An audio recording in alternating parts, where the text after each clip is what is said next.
It's hard to make it to the Pro Football Hall of Fame. It should be hard. Fantastic. It is the most elite Single one of you. level of excellence that there is. Down in Austin when it was hot, you were tired. You get to understand how hard it was for them to get here. And the only thing else I got to say is, It was because they didn't give up. how about them Cowboys? The Hall of Fame with David called here to see if it was something we actually wanted to take part in or we wanted to help pull off the surprise yes, right?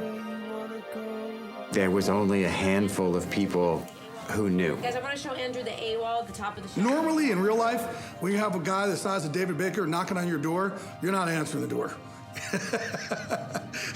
You're calling SWAT, Homeland Security. He is a monster, but he's the biggest teddy bear in the world, and David Baker makes the ultimate dream come true. This is the greatest job in the world. I have the privilege of sharing good news to those who are selected to the Pro Football Hall of Fame. You know, that week is one I'll always remember because I had to keep a secret for several days. Is that a secret we could have kept?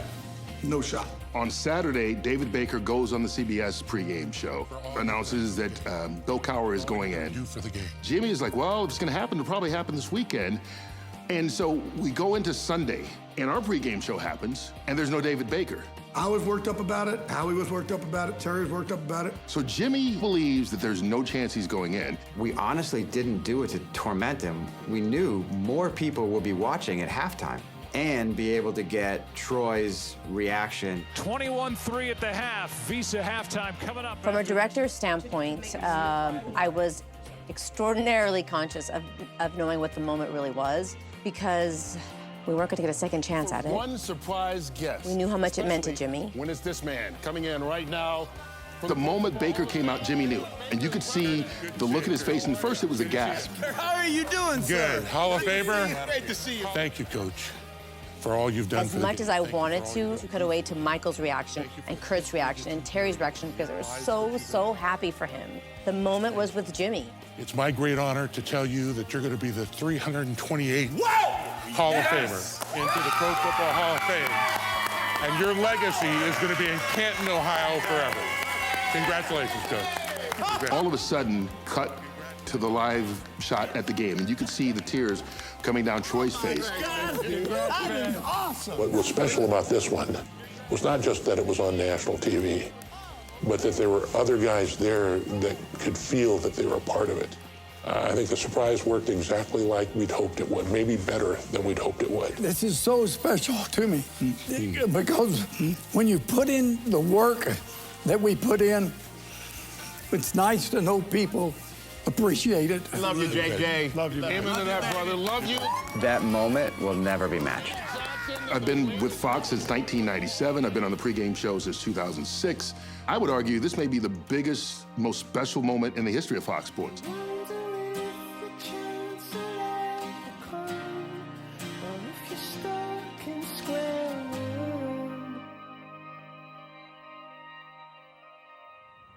We finish out the rest of the day, and afterwards, it's like, hey, let's go out and celebrate. So afterwards, we go to Dantana's, which is legendary in Hollywood, obviously, legendary place.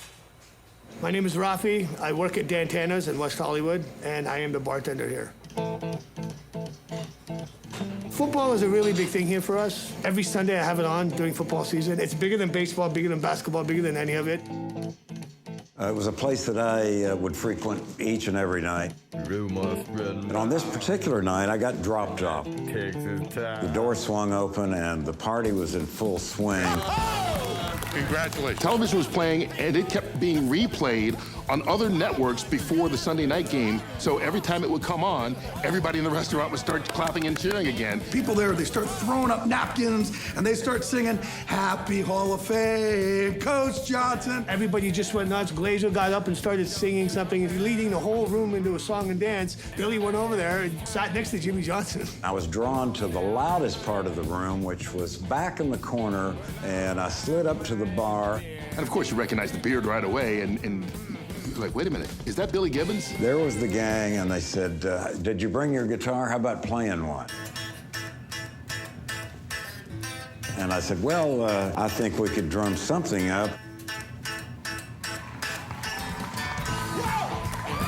hear the entire room singing their praises to Coach, it was quite the moment, to say the least. Wow, that's one of those moments that you'll tell everybody for the rest of your life. It was just bananas. I've never seen a night like that in my life. We've had busy nights, but not like that.